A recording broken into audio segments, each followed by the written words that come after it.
Quem já entende um pouquinho de áudio sabe que o grave ele é omnidirecional, né? Ou seja, ele é como se fosse uma explosão para todos os lados e a gente tende a ouvir o SPL basicamente igual em todos os locais. Mas você sabia que o grave ele pode ser direcional? A gente pode ter um controle do grave? Vem comigo que eu vou falar um pouquinho sobre isso aqui nesse vídeo.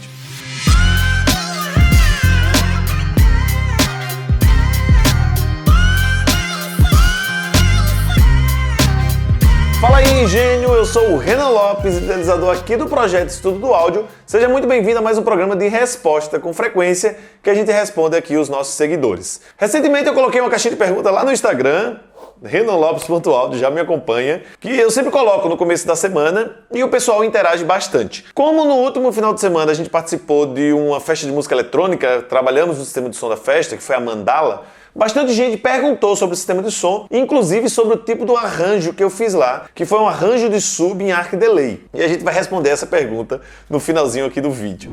Mas vamos lá, responder as outras perguntas que nos fizeram aqui. Uma delas é do J. Vitor Teles, que ele pergunta aqui, em questão de line, qual você indicaria? Falantes cornetados ou frontal? E qual a diferença entre? Vitor, eu particularmente sou muito adepto das caixas cornetas. Eu acho que está o exemplo aqui no cenário. Que eu gosto demais das cornetas. E é importante dizer que a corneta, ela pode atuar em qualquer frequência, seja as altíssimas ou até as frequências mais subsônicas também podem ter o papel de ser atuado numa corneta. Agora é importante que você entenda que a corneta ela depende muito da composição, ou seja, do tamanho de boca principalmente, tende a afetar bastante. Inclusive, um adendo que eu te coloco aqui, a corneta é a única caixa que quando empilhada em arranjo, ela muda o comportamento da resposta. Ela tende a ganhar baixa frequência. Enquanto as caixas convencionais, como a dutada, né, a Berzeflex, ela basicamente muda só, ela dá ganho na resposta. É importante a gente falar isso pelo seguinte, eu sou super fã de caixa corneta,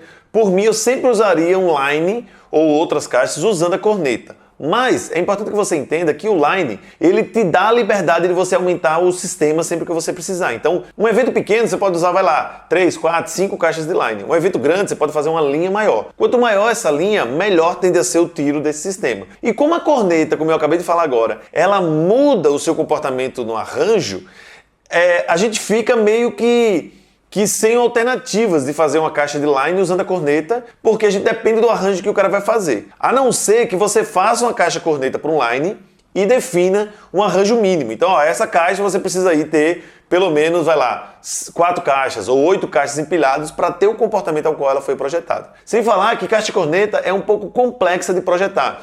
Se o projetista se perde um pouco ali no projeto, ela pode ficar nasalada, um som de barril, que algumas pessoas chamam. Então, muitos fabricantes decidem não optar pela caixa corneta. Mas eu particularmente gosto bastante dela pela eficiência, pelos ganhos, os benefícios de uma caixa corneta. A próxima pergunta é uma pergunta que já rola há muito tempo, a gente responde bastante, mas eu resolvi trazer aqui para o YouTube, porque ela vem do Claudoaldo FM Júnior, tá? Que ele pergunta, Super Twitter ou Drive TI? Guia de ondas ou corneta em caixa de line array? Clodoaldo, sinceramente falando, nem deveria mais existir essa discussão de Twitter ou TI. Por quê? Porque o Twitter, eu sempre comento assim, ó, ele serve para quem vai usar uma única peça e você está em campo próximo, ou seja, você vai usar uma caixa relativamente perto. Porque o Twitter ele tem um problema de empilhamento que não gera acoplamento. Como o Twitter é grande, na hora que você vai empilhar um no outro, as frequências altas que saem desse Twitter, elas não se encontram. Então elas não somam, né? Então você tende a gerar cancelamentos, que é uns combi filters, né? Que é uma sucessão de cancelamentos. Então, por isso que o Twitter não é mais utilizado no PA e principalmente em line array, porque eu não consigo aproximar o centro acústico. Quando você usa uma TI, você permite que você troque a frente dela. Então você pode usar uma corneta, pode usar guia de ondas. Então, mais uma vez, se você vai usar só uma única peça, vai no TI com a corneta, né? Vai lá, tem quem gosta do Twitter, aí tu usa o Twitter, uma única peça. Mas se você vai usar mais de que uma, já é legal que você tenha, por exemplo, uma corneta que melhore o ganho. E se você vai usar muitas, o guia de ondas, porque ele tende a aproximar mais o centro acústico e te dá melhores ganhos e melhores benefícios. Então, particularmente, para um line array, tem que ser TI e guia de ondas. Tá aqui no card é outro vídeo que eu falo então sobre o guia de ondas e por que são os benefícios de você utilizar ele. Então vamos lá para a nossa próxima pergunta que vem do Ian Rojas, que ele pergunta aqui, ó, o que é um compressor de som? Como funciona? Só baixa tensão ou só distorce? Ian, é interessante que a gente entenda o seguinte, ó. Existe uma diferença grande entre compressor e limiter. Apesar de eles parecerem a mesma coisa, existe uma diferença. O limiter, ele deveria ser um teto duro. Ou seja, o sinal chegou ali, ele trava e segura. Então é um recurso que nós temos na saída do processador, que a gente vai dizer o seguinte, qual é a tensão máxima que deve sair do processador para alimentar o amplificador, para que o amplificador não mande muita potência para o meu alto-falante. Muitos processadores, infelizmente, têm limite com comportamento de compressor. Ou seja, o limite não tem um teto duro, é um teto elástico. Então ele ultrapassa a tensão no intuito de deixar mais musical. Mas é muito perigoso para quem está trabalhando em regime de alta potência, porque esse vazamento da tensão pode fazer com que você acabe queimando seu alto-falante. Já na entrada do sistema, lá na mesa de som, por exemplo, o compressor é muito interessante porque ele vai segurar um pouco dessa tensão, ele vai controlar a dinâmica da música, mas ele ainda vai manter ela musical, não é tão duro. Então, por exemplo, o microfone, que o cara tá falando baixo, depois ele grita. Tem um compressor interessante porque essa variação de amplitude, essa variação de potência, faz com que ele segure, né? O compressor segura um pouco disso para evitar, então, distorções no sistema de som. Inclusive, eu aproveito a oportunidade para dizer para você que se você quer se especializar nessa parte de aplicação de potência, limite, estrutura de ganho, a gente tem um curso 100% online que você pode assistir aí no conforto da sua casa. Um curso de elétrica e alinhamento que você pode ver no www.estudioaudio.com.br/alinhamento. O link está aqui na descrição e você pode, então, aprender aí no conforto da tua casa. Então vamos lá para a nossa última pergunta aqui, que tem a ver com o tema aqui do vídeo, que veio então do Assaferel. Desculpa se eu errei teu nome, mas ele pergunta aqui, ó. O delay mecânico realizado no festival, né? Vai lá no festival, se tivesse apenas girado as caixas ao invés de recuar. Gênio, eu estou usando a tua pergunta para responder muitas perguntas que a gente recebeu desse gênero em relação ao arc delay que a gente fez na última festa que a gente trabalhou. O que acontece é que lá a gente estava usando o sistema Norton, que eu não tinha muitos canais de processamento. E eu tinha 36 caixas, né? A gente fez lá 12 colunas com 3 caixas. E o que acontece? Ele fica um rastro muito grande na pista. Como eu não tinha o delay elétrico para fazer, para regular esse sub ao ponto de abrir um pouquinho mais ele, a gente acabou fazendo mecanicamente. Mas eu imagino que explicar assim vai ser mais difícil você entender. Então vem cá pro meu computador para te mostrar um negócio.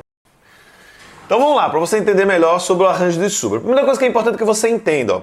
Quando eu coloco muitos falantes um do lado do outro, estou rodando aqui o software High-End, é um software de simulação, né? Quando você coloca um sub, tá vendo? Então imagina que isso aqui, cada um é uma caixa de sub.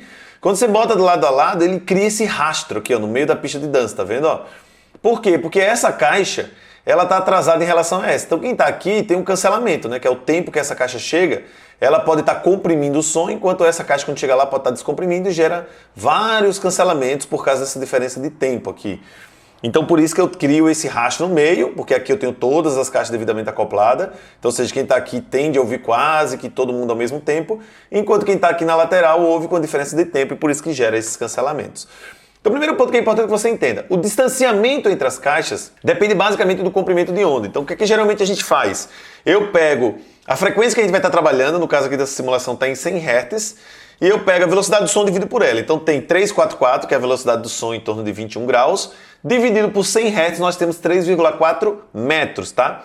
E a gente tende a trabalhar essa distância no máximo 2/3 desse comprimento de onda. Então eu pego 3,4, multiplico por 2 e depois eu divido, então, por 3, tá? Então nós teríamos aí, ó, vamos abrir a calculadora aqui para ficar fácil de você entender, nós teríamos então...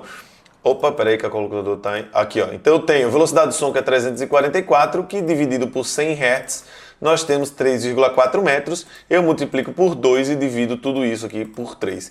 Então 2,3 é a distância máxima que deveria estar cada uma das caixas, tá? Ou seja, para eu ainda ter um acoplamento efetivo, é sempre que ideal trabalhe com distâncias menores. Então, ou seja, se eu trabalhar com menos do que 2,29 metros de centro a centro de cada caixa, se eu trabalhar com mais do que essa distância, eu já vou perder acoplamento em 100 Hz e ele já vai começar a gerar alguns outros cancelamentos na pista também. Então, o ideal é trabalhar com menos, né? Lá na festa a gente trabalhou com 1,8 metros de distância, porque o sistema então estava ainda acoplado até os 90 Hz, tá? Então isso é a distância entre caixas. Já sobre o delay, aqui é o seguinte, ó, nessas simulações aqui, deixa eu botar lá para o começo, aqui tem um sistema que eu fiz processamento elétrico. Então eu tenho o paredão reto, tá vendo aqui, ó, de grave reto, sem nenhum delay aplicado. Então o que eu fiz? Eu botei um canal de processamento para cada caixa das pontas. Então essa caixa é um canal, aí depois a segunda, a terceira e assim sucessivamente. Espelhado, né? E aí, ó, o software me permite colocar processamento. Então, as caixas da ponta receberam 4.32 mili, e aí foi, ó, 2.8, 1.6, 0.8, 2.7. Aí as da frente ficaram zeradas e depois foi os mesmos delay espelhados. Aqui é óbvio que eu calculei para essa abertura, mas nota, ó, 25 Hz sem o processamento. Então, se você está aqui, você tem menos pressão sonora. Com o processamento, você já recebe mais pressão sonora. E assim nós vamos, ó, 31 Hz sem processamento, com processamento. 40 Hz sem, com 50 sem, com, ó, 63 e ó, 80 com processamento, 100, 125, 160. Nota que, ó, eu tenho um preenchimento bem maior, mas ele já começa a aparecer uns rastros, tá vendo? Ó? Por quê? Porque em 160 Hz a separação entre as caixas já são relativamente grande. Precisaria aproximar mais as caixas para eu ter esse comportamento mais acoplado aqui do sinal. Só que perceba que fazendo eletricamente, ele cria uma resposta exatamente igual no fundo. É uma resposta espelhada. Então, o arco feito eletricamente, ele é legal porque realmente abre muito o sinal, mas ele cria a mesma imagem para trás. Lá nesse último evento, né, na mandala que a gente fez, eu tinha um problema de tentar evitar o grave indo para trás porque tinha um condomínio. E outro problema que eu tinha eu não tinha tanto canal de processamento para fazer esse trabalho, né? O sistema lá é um sistema fechado, ou seja, é um sistema que você já compra pronto, não tem como mexer no processamento, ele é travado. Então eu não tinha muito recurso, eu tinha só um único canal do processador para poder alimentar os subwoofers. Então o que eu fiz? Eu fiz isso de uma maneira mecânica, né? Ou seja, eu mexi na posição das caixas. Então o que eu tive aqui? Ó? Os 25 Hz aqui, ó, aqui é o mesmo software, eu só cortei a imagem, mas os 25 Hz aqui reto, olha que eu tenho um cancelamento aqui, em contrapartida, ó, ele é coangulado. Então ó, se tu tá aqui em pé, ó, os 25 Hz com ele reto e com a angulação que eu coloquei lá, tá vendo aqui, ó? Olha como eu tenho mais preenchimento. Olha os 80 Hz, ó. Se tu tá parado aqui, ó, com um paredão reto e com um paredão curvado, olha como tu recebe mais, tá vendo como ele abre? E ele tem uma vantagem, ó. Quando isso aqui é físico, ele gera esse cancelamento de traseiro. Então eu abro o sinal na frente e eu começo a criar rastros de cancelamento, que evita que o sinal vá para trás, tá vendo, ó? Então reto, eu tenho um tiro bem longo, e ele angulado, ó, eu tenho mais aberto. Lembrando que essa angulação, eu só recuo a caixa, tá? Como a caixa, ela tem uma resposta polar global, né? É como se fosse uma explosão ao redor da caixa, então não muda muito reposicionar ela, tá? Eu só recuo ela para trás.